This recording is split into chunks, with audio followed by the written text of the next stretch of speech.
ആദ്യം തന്നെ ആ വാണം പൊട്ടിച്ചെന്തിനാന്നല്ലേ അത് ഞങ്ങൾക്ക് അവസാനം ഞാൻ പറഞ്ഞുതരാം. ഇന്ന് നമ്മൾ രണ്ടാളും കൂടി ചെന്നൈയിലുള്ള ഒരു സൂപ്പർ മാർക്കറ്റ് അല്ലെങ്കിൽ ഒരു മാൾ തന്നെ പറയാം. ശരവണ സ്റ്റോർ എന്നാണ് പേര്. ചെന്നൈയിലുള്ള എല്ലാവർക്കും ഇത് അറിയാൻ പറ്റും, അത്രയും ഫേമസ് ആണ്. നിങ്ങൾക്കിപ്പോൾ എന്തെങ്കിലും സാധനം വാങ്ങണം എന്ന് ചോദിച്ചിട്ട് നിങ്ങളിവിടെ വന്നാൽ ഒരിക്കലും അതില്ലാണ്ട് തിരിച്ചു പോകില്ല എന്ന് പറയാം. കാരണം എല്ലാ സാധനവും ഇവിടെ ഉണ്ട്. അങ്ങനെ നമ്മൾ നേരെ കയറി എത്രാമത്തെ ഫ്ലോറിലേക്ക് കയറി. ഫസ്റ്റ് ഫ്ലോറിൽ ജ്വല്ലറി അങ്ങനെ എന്തെല്ലാം ഉണ്ട്. അവിടെ നമുക്ക് ഇല്ലാത്തതുകൊണ്ട് നമ്മൾ നേരെ ഷൂവിൻ്റെ സെക്ഷനിലേക്കാണ് ആദ്യം കയറിയത്.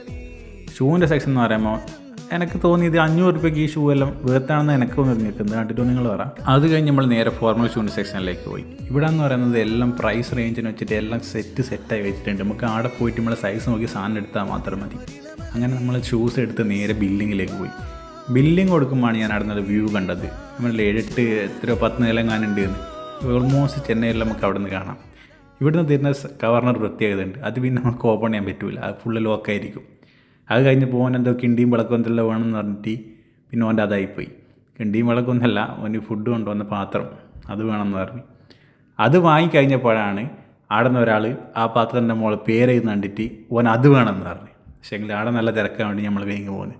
അത് കഴിഞ്ഞ് എല്ലാ റോട്ടുമ്പിലേക്ക് ഇറങ്ങിയപ്പോൾ ഇതാണ് രാത്രിയുള്ളൊരു വ്യൂ. പിന്നെ ഞാൻ ആദ്യം പറഞ്ഞ വാണം പിടിച്ചത് എന്നാ പറയണ്ടേ, നാട്ടുകാരെന്ന് പറയണ്ട. ഇവിടെ ഇവർക്കെല്ലാം ഇങ്ങനെ ആൾക്കാർ ബുദ്ധിമുട്ടിച്ചുകൊണ്ടിരിക്കുന്ന എന്ത് പരിപാടി ഭയങ്കര സന്തോഷമായിട്ടാണ്. ഒരു ബൈക്കുകാർ പോകുന്നുണ്ട്, വാണത്തിന് തീ കൊടുത്താൽ പിന്നെ കഴിഞ്ഞ്. എന്തായാലും ടെറസിലെങ്ങാൻ വെച്ച് പൊട്ടിക്കുമെന്നല്ലാണ്ട് എനിക്കറിയില്ല. അപ്പോൾ ഇന്നത്തേക്ക് ഇത്ര എന്ന് പറഞ്ഞുകൊണ്ട് ബൈ ബൈ.